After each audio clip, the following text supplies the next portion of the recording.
From the operating room at the DJC Collectibles Studio, I'm Midwest professional wrestling legend Gage Octane.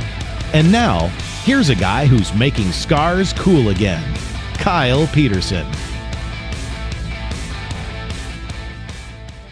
Welcome, everyone, to episode number 45 of the Kyle Peterson Show. Appreciate everybody joining us. And as usual, we got a girl that keeps her eye on the donut and not the hole. Angie, say hello to everybody. Hello, everyone. You know, you keep your eye on the donut. I keep my eye on you. Yeah, you got it. You keep your eye on the donut, not the hole. You don't stare into the hole. You keep your eye on the donut. That's the key to success. The rim. Just the rim. That's the key to success. But Angie, good to have you back here for episode 45. I'm still on the rim job comment. Yeah, you love a good one, of course. You know, you're all into it. We know what you're up to here. But Angie, we're almost halfway. Halfway, almost to 50 episodes, 45 here today. A lot going on in this episode here today. But before we get too deep into it, Angie, you know how it is getting too deep. But we're going to go, first off, got to thank DJC Collectibles, the sponsor of the podcast here. 8 off DJC to save 8% off your entire order. Got some new stuff coming from DJC here in the next week or so. So shout out to them as well.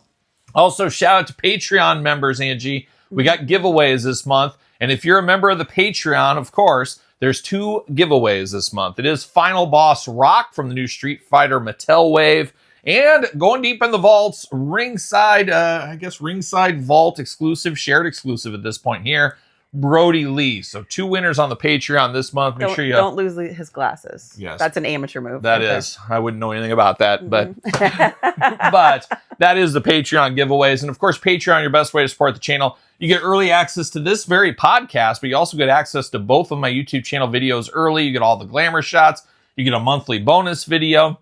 Angie and I just filmed a monthly bonus video over there, of course, on Patreon. So a lot going on every single day, as we do know. But Angie, what's new with you? I'm still sick. She's still sick. Keep your distance. I'm getting better, but my voice is rough. Keep your distance. I don't want anything to do with those lips. That's for sure. That's for sure. Not those lips. Maybe some other ones. Maybe if you're lucky. We'll see. But still sick though, huh? You think you're coming on the back end, or are you still in the middle? There might be a couple of coughs in this one. Well, we got this. Luckily, a big hit last week. Was it? We got this. So if you're in a cough, we got the sound of a cough. You never know. So I wondered how that went over. Some fun. I don't know. Nobody said anything yet. I don't know. We were filming this just after the day. Oh, there it is. Well, she's coughing up. Imagine people that just watch us on audio, listen to audio. Oh, they're like, oh, she's got the best coughs. I wonder what she looks like. I wonder what he looks like. They sound crazy. I don't know. Who knows? But Angie, while you were coughing up a fit, I was on the road this week. I was in the Quad Cities. Oh, absolutely beautiful. Majestic this time of year. Just looking at that Mississippi River. And I remember I was driving along the Mississippi and I was looking out all the snow and ice on that river. And I said, I wonder if I could walk across the river. Is the ice thick enough? Is it cold enough? It's been like negative 35 wind chill. So I think it's plenty cold. And it was like 7 o'clock in the morning. It was like negative 50 below on the river there.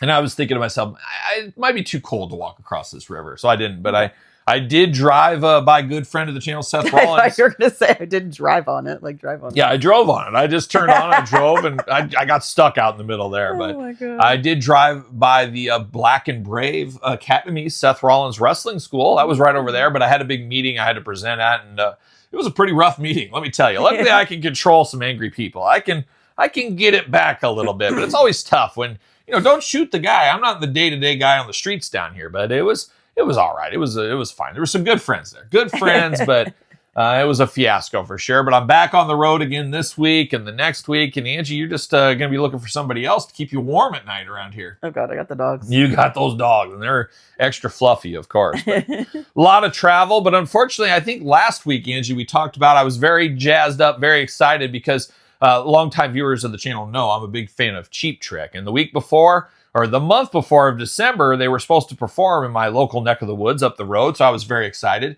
Then they canceled it. Well, they canceled that show because of they performed on that Kennedy Center Honors for KISS. So I understand, okay, whatever. They rescheduled here for January, and then that show was on a Sunday. Friday night, you get the email saying, hey, the show's been canceled.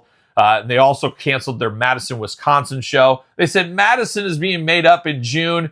And if you bought tickets to the Iowa show, you're just out of luck, and you'll get your refund because they're not rescheduling the show. So very disappointed on that. Somebody did say that the tickets were not selling very well, and that's the real reason they canceled. That could be because then this week what happens, they announced they're coming back in May with Styx, and they're opening for Styx. And I'm not a Styx guy. We've talked about Dennis DeYoung on the channel before on my YouTube videos, how my dad and him picked him up from the airport. Long story. Had to be there. But they're coming with Styx, and I have no desire to see Styx, but I want to see Cheap Trick, but they're only going to pay for like a half hour. Do I want to pay $100 a ticket for a half hour show? So Angie, what I'm thinking about doing is at that big Waterworks Park is where the show is outside. So they got the big fence. We went there for Willie Nelson and other stuff. I figure we just walk through the park. We'll get a little walk in that night, and then we'll just go stand out on the fence and just watch the half hour. Was that where we went to Willie Nelson? Yeah. Yeah, a ton of people were doing that. It was crazy. So I think that's what we do. Yeah. I think we just go on a walk through the park and all that kind of stuff, and we just do that kind of thing. I don't know. Maybe tickets will be cheap. Maybe something will happen. But in May, I guess we'll go see Cheap Trick. And then that same concert is coming back to another town in the state in June. So I don't know if we go to that one or not. But long story short, tough time to be a Cheap Trick fan around these parts right here. And even tougher if you're a Sabaton fan. And Sabaton, not my favorite band, but I've seen them numerous times in concert. Seen them open for Judas Priest. Seen them on their own gigs before. I don't know if I would travel out of state just for them, but they were playing up the road, and they just announced they're canceling the concert. So cancellation city right here. I guess we're just saving money to put towards more K-pop concerts. I wonder if that venue's in trouble. Maybe they're underselling there or something. I don't know. I think it's just tough. I think there's so many ticket prices are higher than they've ever been, and it's making people pick and choose. And there's so many bands, so many things to go to. You just can't go to them all. And I can't imagine if you lived in like New York City or Chicago or LA, there's literally something probably interesting to go to every single night. Mm-hmm. I would have to imagine. So it's getting tougher and tougher. The market share, everybody wanting a piece of your dollar, and the dollar only goes so far, as we do know, Angie, of course. Yeah. Those Harry Styles tickets out of control. Oh, Thousands. Where's he Thousands. coming? Where's he coming to? He's doing like a residency type thing. He's doing like Madison Square Garden for like 12 nights or 15 nights, and then he's going to another place for like a really long. Like a young Scorpions. Shout out to Francis Buchholz, who passed away this week. They're doing residencies in Las Vegas. But old Francis Buchholz from the Scorpions, pour one out for my boy Francis. Hard times. But next week, Angie, that kind of ties into next week's episode here. Getting a little bit, giving you guys a peek under the tent for next week. We're going straight to Germany next week, Angie. We got German food, we got German discussion, and we got one of my all-time great stories about cheating the system in college and getting through college by the skin of my teeth. It's going to be a Germany special next week on the podcast, episode 46, the all-German episode. And Angie's got all kinds of... Lederhosen or whatever. Yeah, Angie went full German. If you ever seen some of that German stuff, she's I already go full. am German. Yeah, and that's exactly what I'm saying. Exactly. And didn't you have like a German foreign exchange student? Yes. So we got to add that into the clip too. I want to hear all about this. I don't remember anything about it. You got a week to get your notes together. So we'll be talking about that episode 46, bringing it all back home to Germany. And I have no German blood in me here, but Angie, full on Nazi. Yep, full on Nazi. Who knows? Terrible. Who knows? But the hits keep on coming though, Angie. As we're filming this weekend, I will be headed to Minneapolis with the girls. You're staying home, just me and the girls. And I promised we'd go to the Mall of America. I promised we'd go to the Mall of America, and we're going to do that. And I said, you guys, we can go wherever you want to eat. We'll do whatever you want. But they're going to me, and we're going to see My Bloody Valentine with our good friend Joe Bob Briggs. So we're going to go see Joe Bob Briggs in Minnesota, hit the Mall of America, just a little daddy-daughter date. So that should just be absolutely electric. I can't wait for that. So hopefully you're safe. I'm always safe, of course. You guys know me. Always using protection. I'm always ready to go. Minnesota, there's nothing going on up there. It's the safest place there is. Safest place there is. Nowhere safer than that, I don't think. Quad Cities. Quad Cities. Now that's dangerous, the Quad Cities. Those river towns are dangerous. So there's a bar on every corner and a fight to be matched. So, walking on the ice. Walking on the ice and walking on sunshine in the summer, of course. But we saw some of that. Angie, we did watch a little of this. Going to throw you for a curveball. I did watch, I watched it when it wasn't live, though. I watched it the next day as I was editing videos. Okay. And it was on Netflix. And it was, what's the guy's name? Alex Honnold. And he climbed Taipei 101 freestyle skyscraper. I don't know if any of you guys saw this on Netflix. It was a wild scene there, of course. Had to go to Taipei to climb that skyscraper. Angie, you watched about 5 minutes of it. Can't. I'm so scared of heights. My hands and feet were totally numb. You were getting Just all watching numb for all 2 over. seconds. It was Your tingling. whole body, every inch was going tingling. And you usually don't get that way very often, unless I'm in the room, of course. They call me the tingler. Oh, God. They do. but Angie was like, oh, my gosh. And it was wild. I mean, I think it was supposed to be... when he let go, when he was at the top, like, Yeah. big part, and he let go. Pretty wild. And I heard he got paid $500,000 for that. I don't know if that's worth it. Well... I don't know. But he climbed a lot of things in the past. So, and I guess this was a bucket list thing. So it was a personal challenge, a personal goal. I think I heard Mark Summers say somewhere a physical challenge is what it was.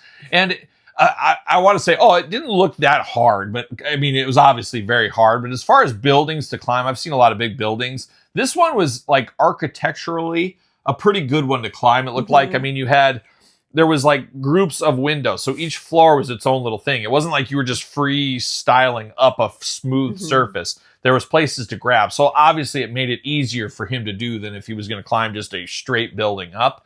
So he had little and there was like dragon heads and things like that he could hold on to. But it was nice because he would climb, I don't know, let's say 8 feet. He'd climb 8 feet. He'd have a little stopping point, 8 feet stopping point. It wasn't like he was just holding on for dear life the whole time. Well, he was, but he wasn't. And the weather seemed to enjoy him. People all around watching this thing. Crazy. But the craziest thing was at the end when he got his phone out. He's doing selfies on the top of the tower there. It's like... He wasn't even holding on to that. Like, what do you call that? Like, little pokey thing? Hold on nothing. And it, Antenna? like, can you imagine you just slip or something happens? I mean, I just can't It's all the way to imagine. top die and he's taking a selfie.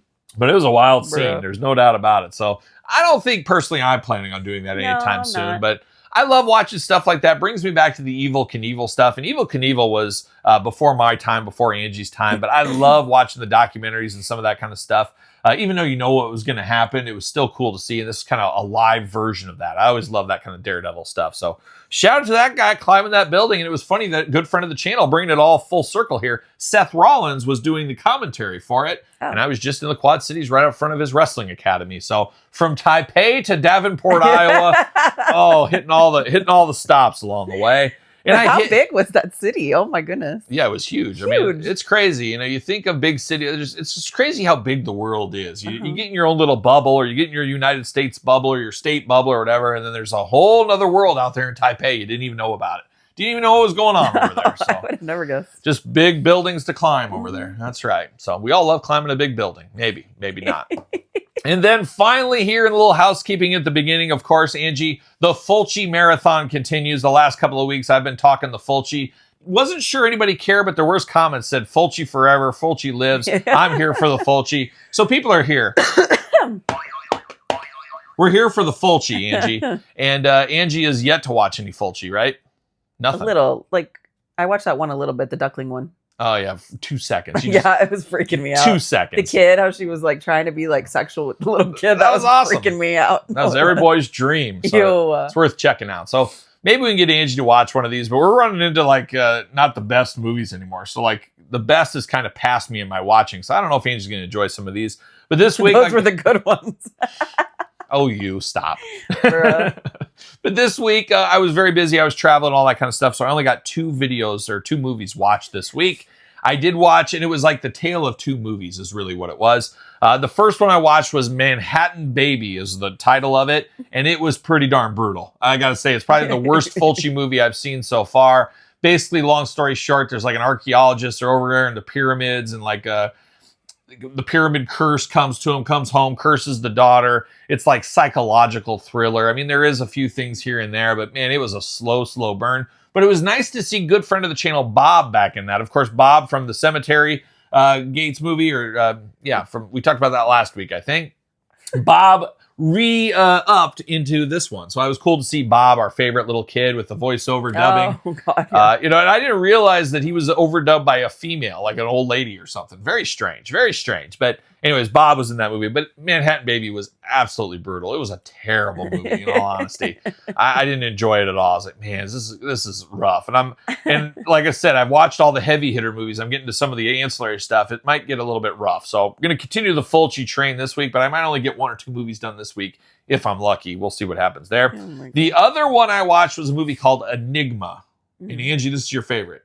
She's never heard of it, but this one was a lot better because it was about It started out, it was like a very, there was a lot of tropes in it from movie. Of course, I don't know if you guys are aware of this or not, but I am one class away from a minor in film. So there was a lot of tropes in this movie. I don't know if you were aware. I'm just letting you know on this. How about that? There we go. Round one. But a lot of tropes in this one, and it was basically a sorority, a bunch of girls and all this kind of stuff. And there was a guy gym teacher, and there was kind of this ugly duckling girl, and she really creeped me out. I gotta admit, she was very creepy. She had these big, gigantic eyes, black hair. She was kind of wild. But anyways, long story short, she was a big nerdy girl. A lot of people picked on her. Well, the coach said, I think you're very attractive, all this. And she was very excited for a boy to show her some interest. So, they were going on a date or whatever, and they went off to like some make-out point or something. And, creepy. They're getting ready to make out, and they're starting to do all this stuff. And then all of a sudden, all of the kids came. They all were there hiding with like flashlights and car lights, turned it all on, embarrassed the girl. It was a big joke gag, and the teacher was even in on it. And the poor girl, felt sad. She started running away, and I guess they ran her over with a car. Oh my God. She had to end up going to like the hospital in a coma. And she's like all the wires bandaged, all this kind of stuff. But then what was crazy is somehow she got like telekinesis or something out of all this. And she like put her mind and all this into this other really hot girl that joined up with the school. And she was doing her bidding and getting the revenge for her. So she went by and killed all these different girls one by one and all this stuff, and teachers. Of course, usual Fulci stuff. There was a lot of good gore in there, some gross out moments. Of course, some, boobs going on in there every now and again. So pretty much everything you want out of a Fulci movie. And there was points in there where I was like, I really don't like this movie. I don't really like this movie. But by the end, I really did like the movie. So it's one of those kind of things. Like after you're done with it and you like soak it all in and you kind of digest it, and then you run it through the filter of one class away from a minor in film.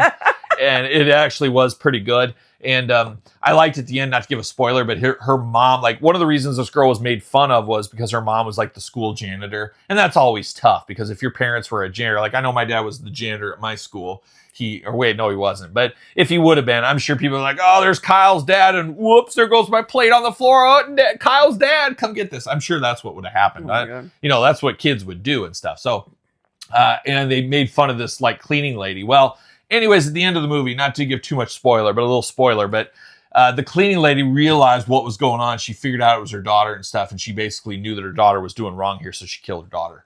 Killed her, so that ended it all. But did it end it all? But there was no sequel, so I guess it did end it all there. So that was a little enigma. So 2 Fulcis this week. Hopefully I can get 1 or 2 next week, because apparently people are riveted by this Fulci talk here, but trying to get through all these movies. I still enjoy Contraband, and we'll talk about that later maybe. But there it is, Angie. That's the housekeeping here this week. Did you learn anything about any of this? Anything fun? So much. Anything you need to add to this housekeeping? No.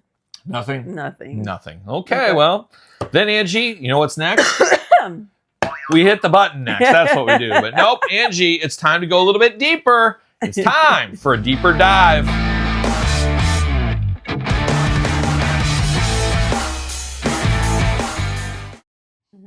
All right, Angie, it's time to go deeper. It's time for a deeper dive. But this week, a deeper dive brought to us by Decade Eyewear. You guys know I love a good pair of sunglasses, Angie. You know that better than most.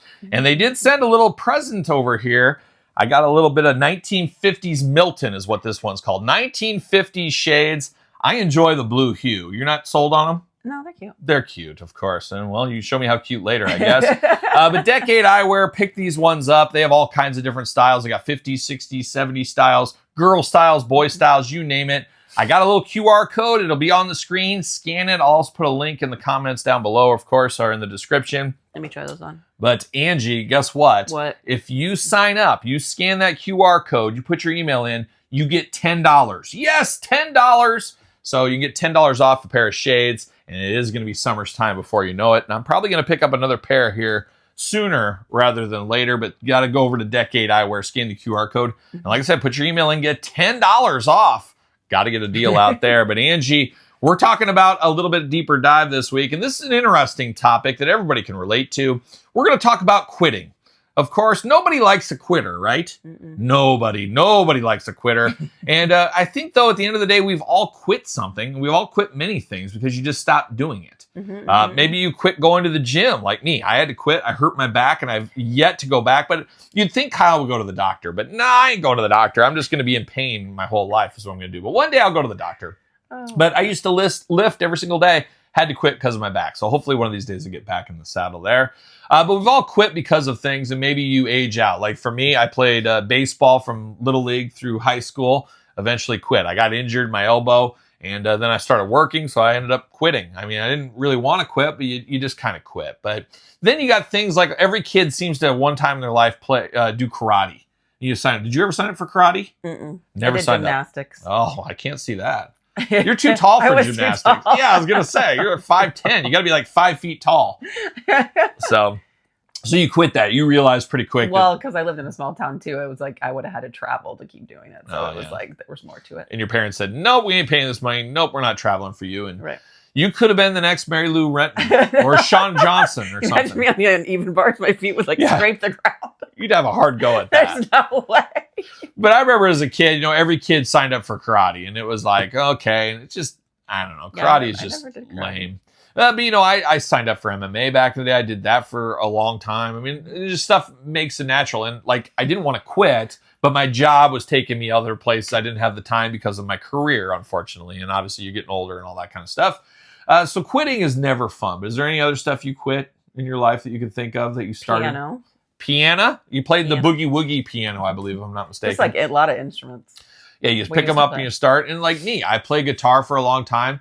I don't know if I quit guitar. I still have guitars. I can still, I know all my chords, so I can sit there and play through the chord stuff. I'm by no means an expert, scales, soloist, all that kind of stuff. Mm-hmm. But quitting's weird. It's like, is there sometimes, like I guess a job, you quit a job. Like, let's say you worked at Taco Bell and you said, after 2 days, this isn't for me, I quit.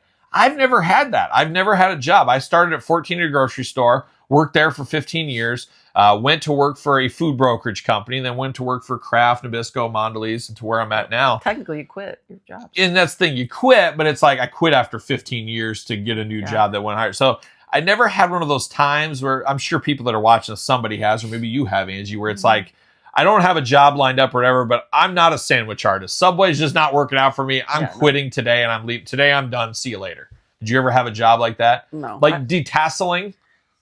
I just naturally quit because I moved away. It ends. So it's always interesting. So you don't have any really good quitting stories of quitting anything? No, most of my jobs I stayed at till the doors closed. Yeah, they closed. They quit on you. They literally moved. You said, I didn't quit on them. They quit on me. I'm so loyal and I feel bad. Like, I'm like, oh, they need me at this point. And that's why she's with me. She feels bad. She feels too bad to leave. Too bad to leave. That's terrible. That's terrible. But yeah, I guess that is kind of true. It's like, okay, we're moving jobs to the Philippines. You're out of luck. Okay, we're closing down this store. That's funny. I've had so many with that. It's just like, yeah, they were closing. Okay, well, I guess I'm done. I'm not working anymore. I've never had that kind of stuff going on. I've always quit because it was a better scenario, more money, whatever. I've moved on to another thing. So I don't know. I don't know where my future holds too. But one thing I haven't quit is YouTube. There's a perfect example. 5 years going strong. And I think over 4 years of doing 4 videos every single day, which is absolute maniacal. Like I said, YouTube sent me a thing at the end of last year, said I'm in the top 1% of content creators as far as videos. So I don't know. One of these days, I don't know if I'll quit, but I got to dial it back one of these days. We'll see when that day does come. I don't know. This will probably be the first thing we both quit. Yeah, it could be. We're quitting tomorrow.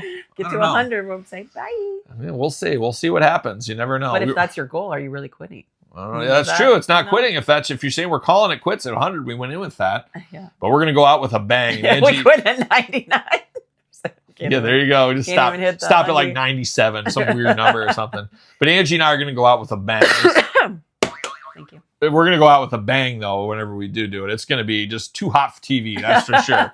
So we'll see when that day does come. But Angie, I can think of one time that's something that truly brought me a lot of joy and passion in my life that I quit and I never turned around. And you know what I'm talking about because I just mentioned it to you.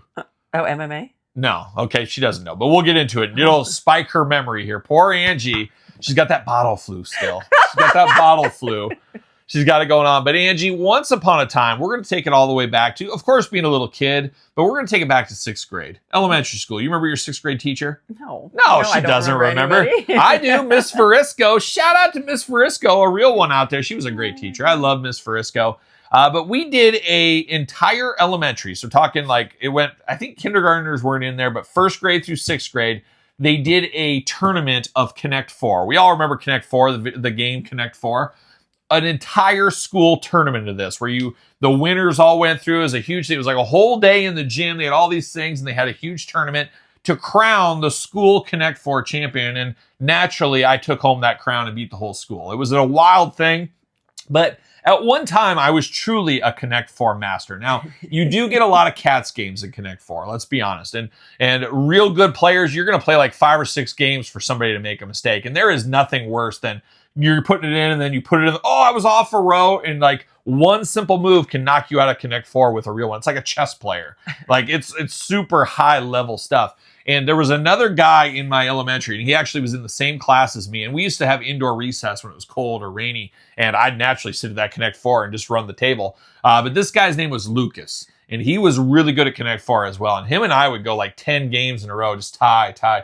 It was intense. And I knew that he was going to be my biggest challenge in this. Like I just said, okay, I'm in 6th grade. Is a first or a second, third grader going to beat me at Connect Four? Come on, let's get out of here. Let's be realistic here. So I had to look through the room and say, who's going to be the true Connect Four challenge here? And I knew right off the bat it was going to be me and Lucas down to the end. And of course, like the stars were foretold, that's what happened. It was us two in the finals. And I got to tell you, I was sweating it because nobody wants to be second place. That is the first loser, as we do know. You should have slipped him a laxative. Angie knows a little bit. Angie knows a little bit more about this Lucas, apparently. But that's a story for another day with Lucas, of course. That wasn't a cough. Oh, wasn't? That was a clearing. Is that what we call it? Clearing it all. Okay.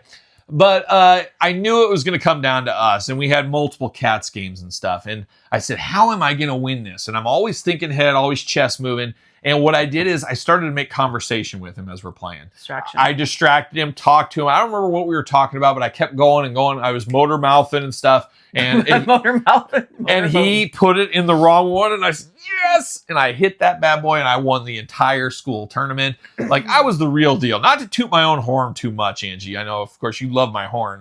You just love it. I tootin' it. But yeah, she loves tooting on my horn. Let me tell you, you play that thing like a flute. A flautist is what it is. But after that, I'd win. I'd play Connect Four still. And, in high school, you're not playing a lot of Connect Four, but I would still play. And I remember on like Windows 95 or something, there was a Connect Four game I would play. And I kept my chops up and I'd play into college and stuff. Like every once in a while, you'd be at a party and there'd be Connect Four. And I'd be like, all right, you have the big one that stands, like the yard ones.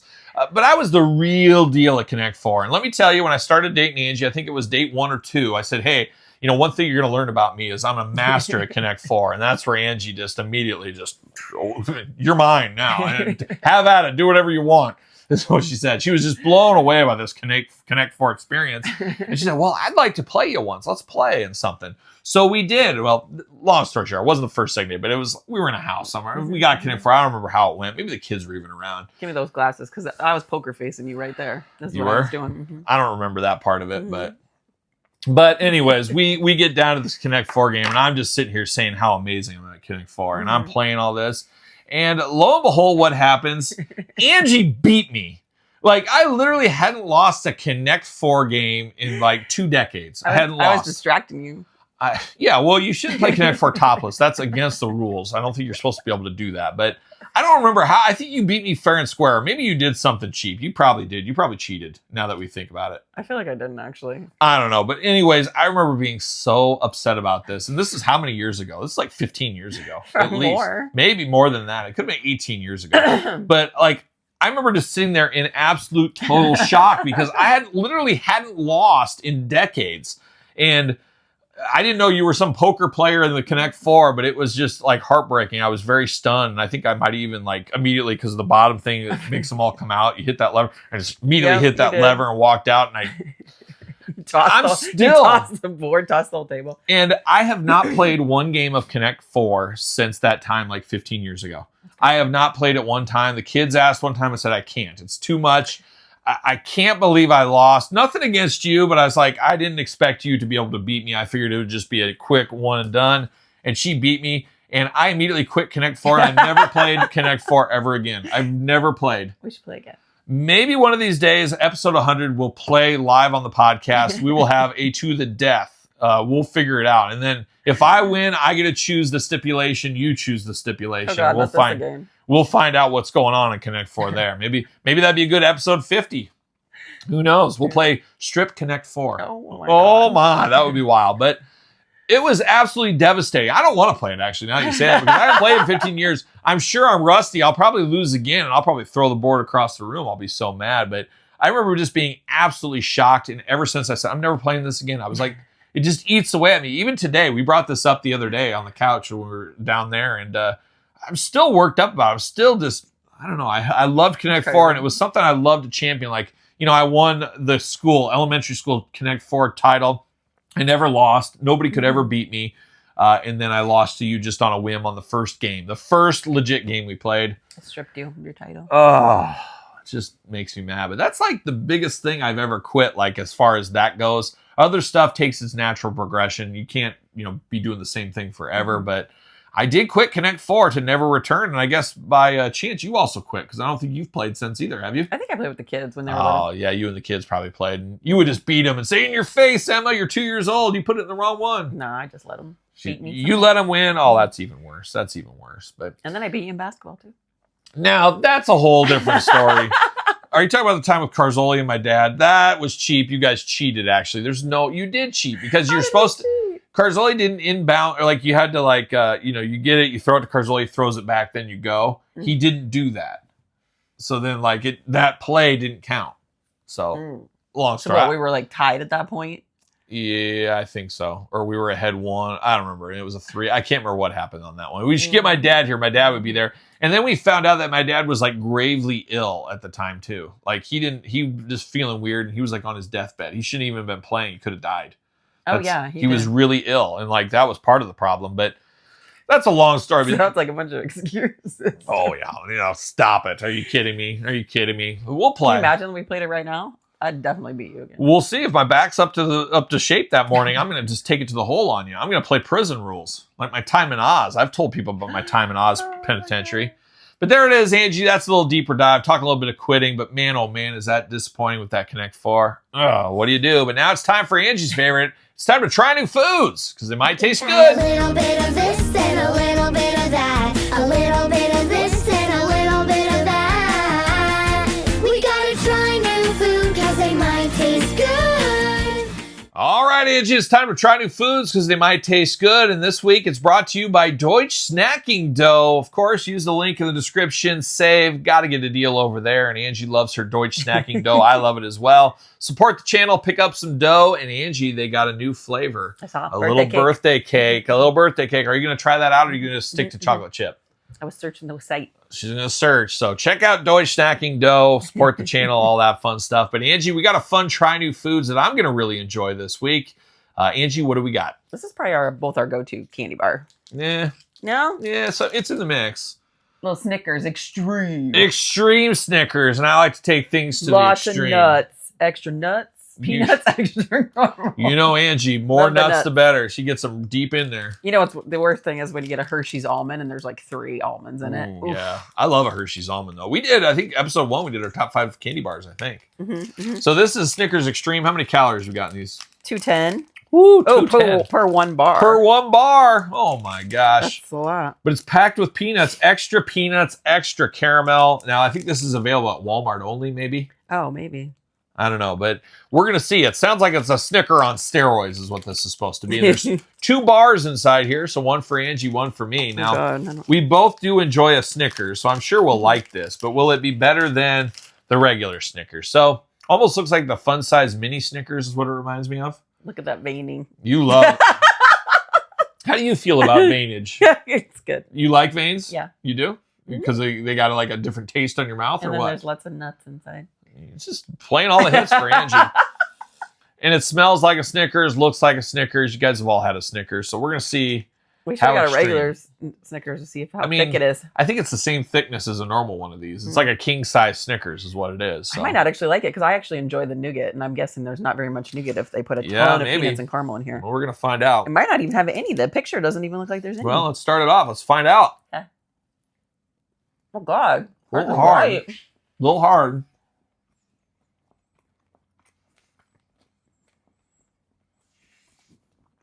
I mean, it's definitely tastes like a Snickers on first bite. You know what you're getting yourself into. I can't tell if there's nougat in there or not. There's definitely a lot more peanuts in here, just looking at it. And then you get that like roasted peanut flavor in your mouth. Way more. You know what this tastes like to me? Hmm. It's bringing me back to being a little kid, staying at my grandpa's. It's unlocking something for me as well. My grandpa, every night after dinner, you know, we'd be watching TV or whatever, he would always have a snack. Mhm. And it was a frozen ice cream Snickers bars, those frozen ones. Mm. It gives me that vibe. Obviously not cold, but it has that vibe on the So much inside. caramel. Yeah, there's a lot of caramel in here, a lot of peanuts as well. This is good. I prefer it over a regular Snickers. Not that I eat a lot of regular Snickers. But I actually prefer a regular because it's like softer. Like this is hard because it doesn't have that like moussey like nougat or whatever you call it. It's good. It's got good taste or good flavor. I feel if you like a Snickers, you'll like it. Oh yeah. Well, what are you rating out of 5? I'll give it a 4. A 4 out of 5? I'll give it a 4. It's good. 4 out of 5. Did it have I enough? want to eat more, but it's like so in my teeth. Did you have? Was there enough nuts in it for you? Too many. How was the veinage? Good. You love the veinage. So yeah, 4 out of 5 for you. I don't know if I'd go that high. I'm going to go a 3 out of 5, but it's a strong 3 out of 5. I would take this probably over a regular Snickers, but I don't know if it's more expensive. It was like $3 for this. So I don't know if that compares But or it's not. like a king size. I know, but I don't know if a king size regular one's about Yeah, 3. I think so. So it's not bad. I mean, I'm guessing there's extra protein in this one compared to a regular They're Snickers. really, I mean, that's only 4 grams per. Really? Not very much. So it was good. It's definitely worth checking out. If you're a Snickers fan, I'd definitely check it out. I mean, why wouldn't you check out all the Snickers? But I enjoyed this week. Because I've tried new foods. It's pretty good. I like good Snickers every Have once you in a had while. the pecan one? I didn't like it very much. I did try that one I time. saw it the other day. I don't know, but next week on Try New Foods, we're going to stick to our German theme, and we got some German snacks to check out, and I think we got like 2 things to try, don't we? So we're going to do that next week. So there it is, Angie. It's time. That's Try New Foods because it might So taste much good. nuts and caramel in my There's teeth. a lot in mine as well, so I'm going to have to get a I'm gonna need a drink. exactly. Going to have to get a drink here, but 3 out of 5, 4 out of 5. I think that's not so bad. So there it is. Let's try new foods because it might taste good. But Angie, it's time for Album of the Week.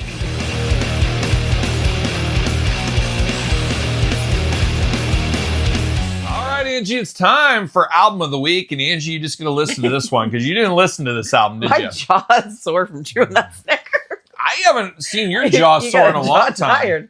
Your jaw never gets tired. What are I you had talking to take about? a break halfway. Halfway? Oh my gosh. You're getting older. That's true. They say the first thing to go is the jaw, the jaw muscles. So we'll have to put you in a little extra training. Maybe, Oh my God. maybe start Angie on 2-a-days going forward. Yeah. Think you can handle it? Yep. You're a champ. Take it like a pro. Of course. Of course. Old airtight Angie, as she's known in some circles. But now it's time for Album of the Week this week. And Angie, you have not listened to this album. You probably didn't even know this album existed, but I'm going to talk about it. So just listen in, hang out. Don't try to cough too much. And if you do, you know where the button is. So that's your task right That's here. my one job. But this week, we're going to Megadeth. I had a lot of road time this week, and I did listen to this album 3 times, over and over and over. And it is the brand new Megadeth album, their last ever album. They are retiring. They said they are done, and that's what I said. Will they? I can see them all of a sudden in like 3, 4, 5 years. Well, this isn't a new album. It's a new single, or it's a new EP or something. But they say this is their last album. They're going out on their final tour, but they did walk that back already, that it's not just one tour and done. It's going to be a long goodbye. We're going to do tour for like 3 years or something. And I am hopeful to see them in September. Minnesota, there's a new venue. It's Megadeth and Iron Maiden in September. So I'm going to hopefully go to that concert, so we'll get to see them. But it was an interesting Megadeth album. It was kind of, hey, it's Megadeth, let's play all the hits. Listen to it, like I said, 3 times. Nothing really stuck out with me. I know some people say they absolutely love this album. Others kind of feel my thoughts here, where it just feels like it's Megadeth. It's good. I enjoy Dave Mustaine. I enjoy Megadeth. And Megadeth's had like 17 albums. And they've had like 32, 33 members throughout the year. So it really is Dave Mustaine's show is really what it is in Megadeth. But it was very, your usual thrash metal, a little punk vibe. Dave always has those punk kind of vocals with the snarl going on. And I've been listening to Megadeth since I was in 5th grade. So I'm a longtime Megadeth fan. I think I started with maybe Countdown to Extinction. I think you started with that one, didn't you? I think that's what you started with as well. But I went back and listened to the other stuff, the earlier stuff, which some would say was better, and I probably agree with that. But I followed the journey the whole way from Megadeth, so it's kind of a bookend type thing here. But it was very punky, very thrash-like. Nothing really stood out, though. Turning Point's the song we've had the longest. I think it's just great straight-up thrash. It's not bad. Let There Be Shred. I mean, imagine what that is. Shredding on guitars. Makes all the sense. The last song on the album, the official last song, is a song called The Last Note. Starts off real heavy, and then like the last like minute, it's Dave like reading a poem is what it sounds like. And I didn't enjoy that at all because I couldn't understand a word he's saying. As he's getting older, he's got a little of that Bob Dylan to him where it's like, you really can't understand what he's saying. I'm trying to listen to like he's talking about the end of the band, I think is what it is, but kind of like poetry style. I didn't care for that in all honesty. But I guess if it's going to be your last song, you got to do something special. It's our last song we're ever going to do again. We'll see. The verdict's out on that. But then there was the bonus track that was added, and that was the one that piqued a lot of interest and another way to kind of bookend the Megadeth career. As it is a cover, and I don't know if you can call it a cover, but I guess we will, the Metallica song Ride the Lightning, but Dave Mustaine helped write that song when he was in Metallica once upon a time way back in the day. And I've said it before, my favorite Metallica album is still Kill 'Em All. That is their first album. Dave Mustaine was a member of that Metallica at the time. So to me, they came out swinging with their first one. Dave was a huge part of that. So, of course, Dave helping write other songs like Ride the Lightning. A little bit fitting that he did do this on here. But I got to say, I thought the vocals were buried too much in it. Like the vocals didn't pop out like I wanted them to. And he snarled through it all, the whole thing too. So I was actually disappointed by Ride the Lightning in it. And I liked that he did it. I didn't like that it was on this album because this supposedly being their last album, I think this took a ton of eyes away from the entire album as people just would go to the last song. I want to hear him cover Metallica. And it took the specialness off the rest of the stuff. It really overpowered the whole thing. So I didn't really like that either. So on a scale out of 5, I'm going to give it a low 3. I'm glad I listened to it, but I don't think I'm going to go back to that like Countdown to Distinction or Rust in Peace, other classics, of course. And that's the tough thing about any of these classic bands that have been around forever. It's like they just can never recapture the magic of the old stuff. And even if they do, the people don't give it the listen. They just talk about the old stuff. So it's like a damned if you do, damned if you don't kind of thing situation with them there. But kudos to Megadeth, one of my favorites, there's no doubt. Can't wait to see him in concert. I'm sure I'll listen to this album at least one more time, maybe along the way. But we'll see where it goes from there. But Angie, you don't have anything to add to this, I don't think. I'm just curious if he has like not a bad reputation, but like why you would go through so many people in the band. That's crazy. Because he's very hard to work with. Yeah. He's very hard to work with, of course. You don't work with kids, you don't work with animals, and you don't work with Dave Mustaine, I think is the things I've heard over the years. I could be wrong. Somebody fact check that. But there it is. That's Album of the Week, the brand new self-titled Megadeth album, their last album coming in this week. But Angie, now it's time for a quick turnaround. It's time for Story Time with Kyle.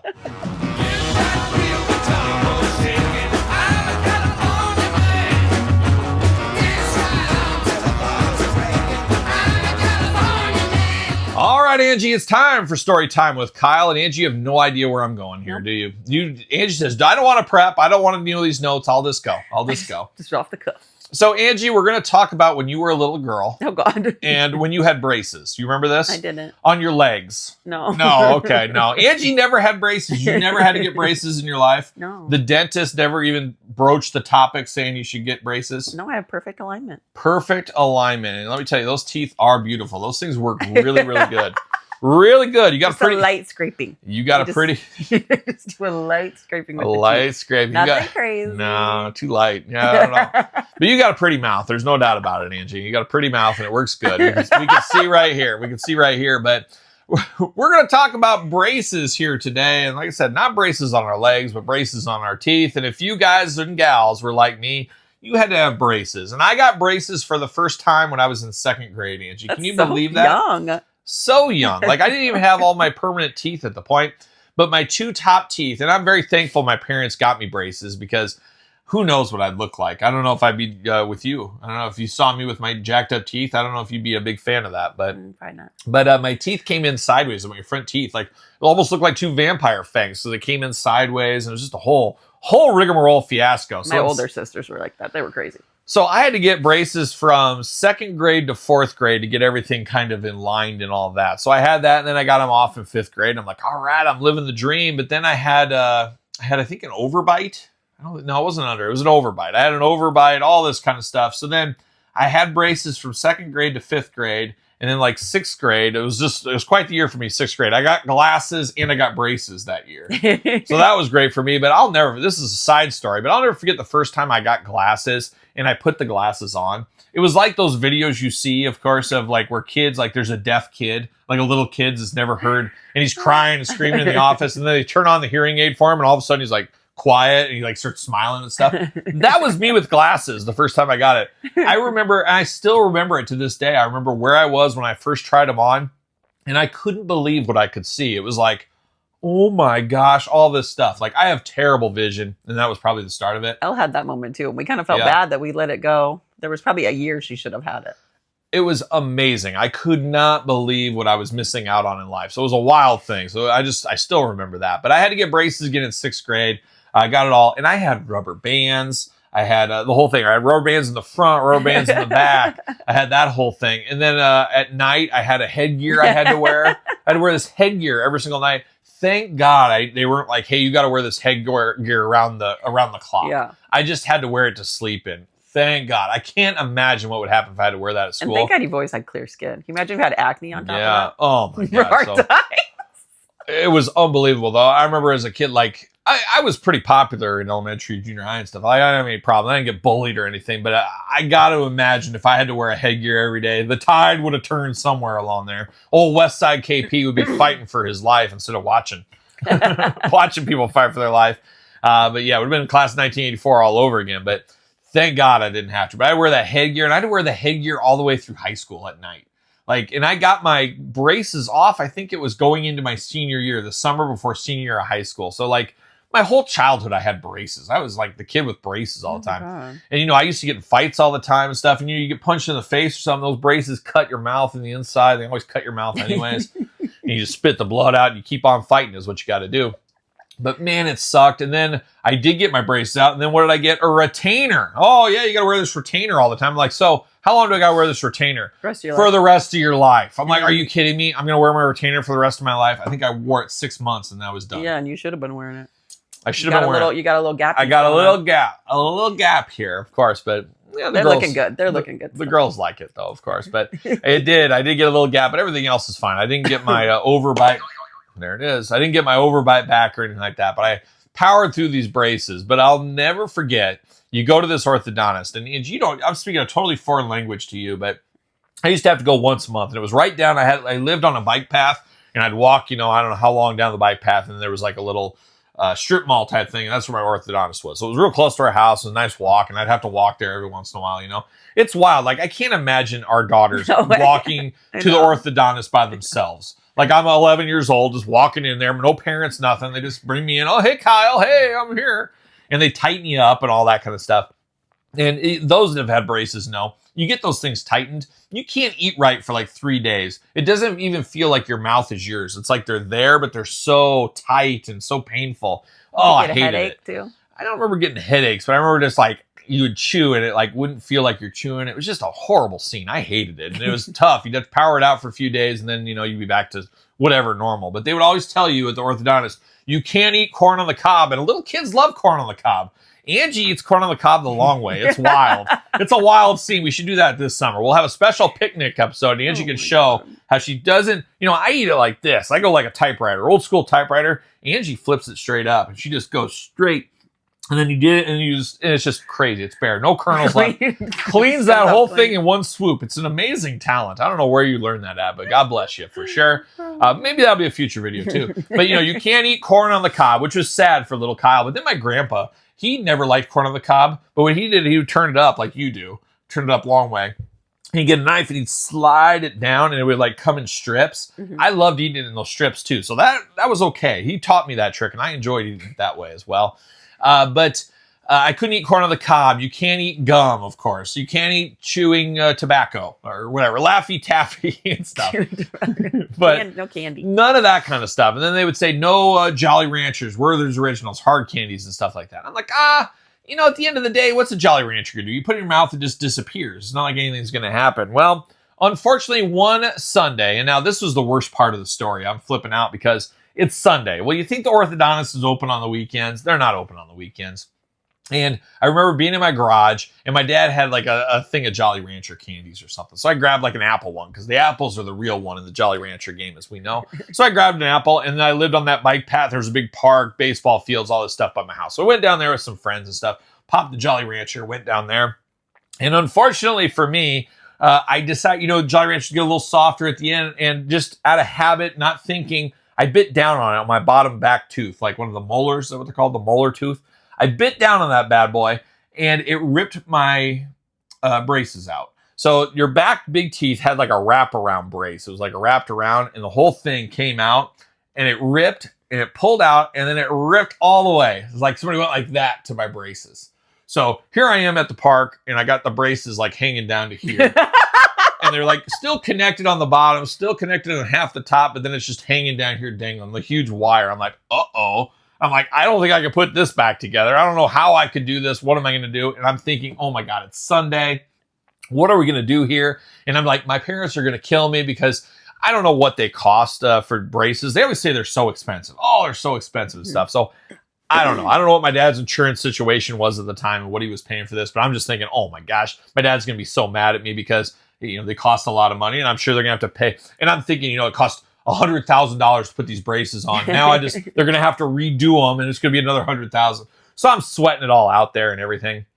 And I go home, and my parents weren't home. We were at the grocery store or something. So I'm just there, and I go in the garage, and I'm looking around, and I found some wire cutters. So I'm like, they're not going to be able to put this back on. So I grabbed it, and I remember to sit in the mirror, and there's nothing worse than getting some Black & Decker wire cutters and putting it up like against your teeth and then cutting it off. Like, it's just such an unnatural, weird feeling. And I'm sitting there just in the mirror, and I cut that thing off, and I got this big strip of wire, and I'm like, oh my gosh, what do I do here?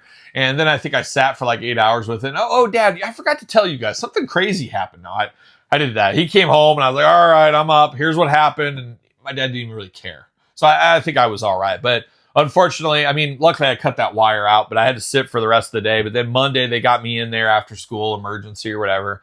Got the braces all put back on, and all was right with the world once again. But did you remember, did they have to take what was left off and just completely start over? Yeah. Yep, they had to start all over on that one. I think so. I would feel like if you would have just left it flapping, they could have resealed it. I don't know, maybe. But like, what would I have done?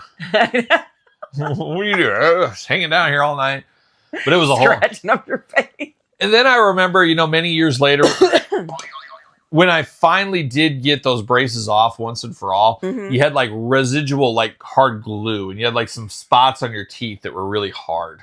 That were weird. It was like glue, and you could kind of feel it. And eventually they went away. But I remember too, the like sides of my cheek, because it was metal in your mouth, and it would rub the side of your cheek, and you get tight. And sometimes you'd have a wire in the back that would poke in, and I remember just being always raw inside here. And they would always give you like these little wax sticks. It would be this little like envelope, and it would have these little sticks of wax, and you break it off, and you'd have to mold it around the brace to kind of protect stuff. That was a whole rigmarole. I hated it. I hated doing all that stuff. But at the end of the day, I think it's good to have good teeth, because honestly, you're going to a job interview or something, they're going to say, okay, you shouldn't be prejudiced against people, but let me tell you, people are prejudiced against people every single day, as we do now, Angie. It's probably your first impression, really. It really is. And you got one chance at a first impression, and they're saying, well, that guy interviewed real good, but did you see his teeth? You see his teeth? Oh my gosh. Angie, take out your dentures and show everybody your gums. No, but besides that, teeth looking good. Do you have anything to add to that story? Angie was never even broached with braces, and our kids, I think, have never really been broached with braces yet, have they? Elle could use them. She's a little crooked on her bottom, like 4. And nowadays they have these Invisalign things where it's like, it's not even that big a deal. She'd be a good candidate for that, because they're not too messed up. I feel like you got to go through the pain, and it's good character building when you have braces, and you got to go through it. Invisalign. Yeah, exactly. Sponsor us. Yeah, that's the real sponsor. Can we get a braces sponsor? Can we get that? That would be the way to go. But it was a wild time, but I'll never forget being, the panic of all of that, and just, you're a kid, you're scared like you're getting in trouble and all that kind of stuff. So a wild time if there ever was one, Angie, but that is a little story time with Kyle. But Angie, it's time for a few final thoughts.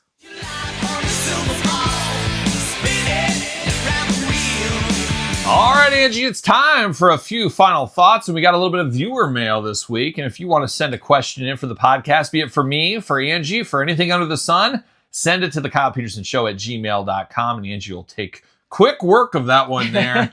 Angie gets some interesting I'll work it emails. Some interesting emails for sure. But if you got a question, stick it there or stick it in the YouTube comments if you're watching the video cast. And make sure you're liking the video, subscribe, and all that kind of fun stuff. And if you're listening to the podcast, head over there, put a 5-star review. Helps the channel, all that fun stuff. But Angie, it's time for the question of the week. What do you got for us? Jonathan Hodap, 8735. My question is on your Fulci movies.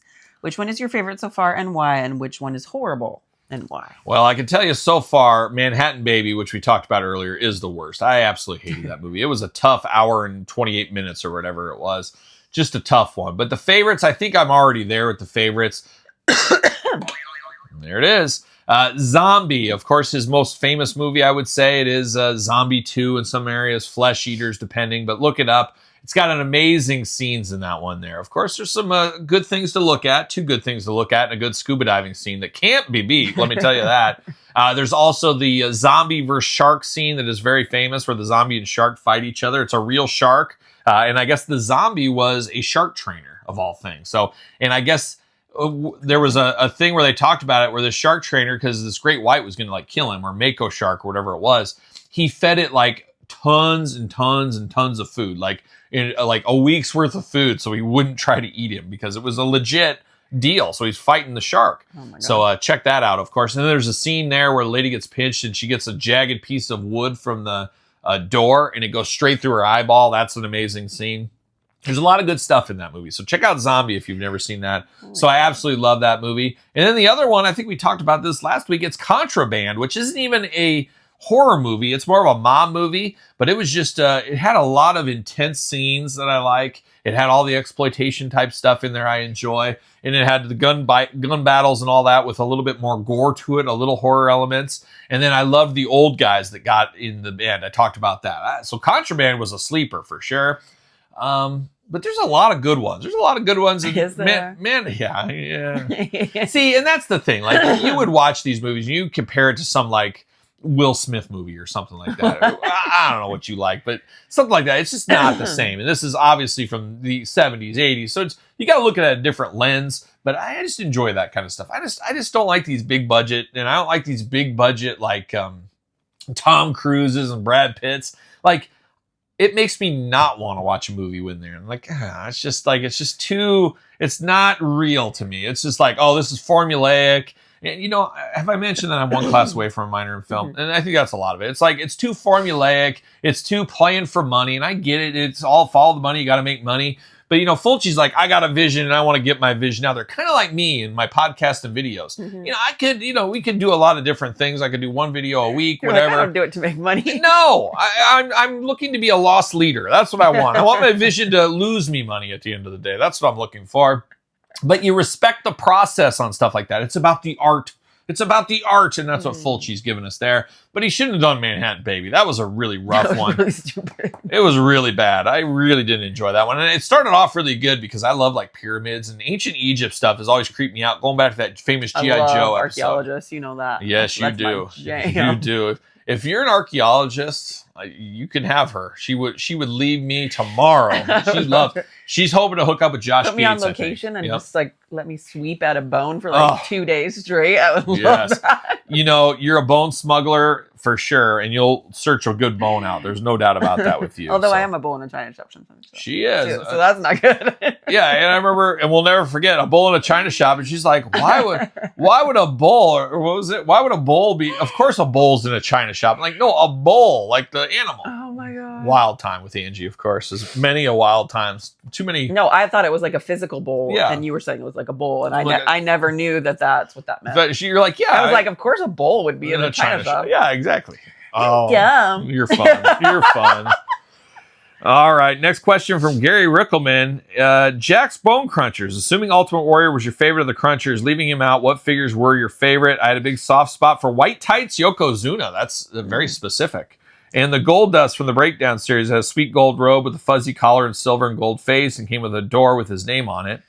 To me, outside of Warrior, obviously, I absolutely loved Vader. I still love Vader to this day, one of the greatest big men ever. So I loved the Vader Bone Cruncher. And then one most people didn't like that I absolutely loved was the new Black Jakks and Justin Hawk Bradshaw. Now, Bradshaw was both of those characters, but they look totally different. So I had them as like a 3-man stable is what I did when I was a kid in my playing days. And I absolutely loved it. You get me a cowboy with black hair, a mustache, a cowboy hat, and some chaps. You got me one just like Angie with an archaeologist. That's what you got there. So I love those cowboys. I love the playability of the new Black Jakks and that Bradshaw. You know, I always kind of envisioned them as like Wildman, Terry Funk style, Stan Hansen style. Had a lot of fun with those. So Warrior, the Black Jakks, and Bradshaw and Vader were really my heavy performers. Same. And then, yeah, same.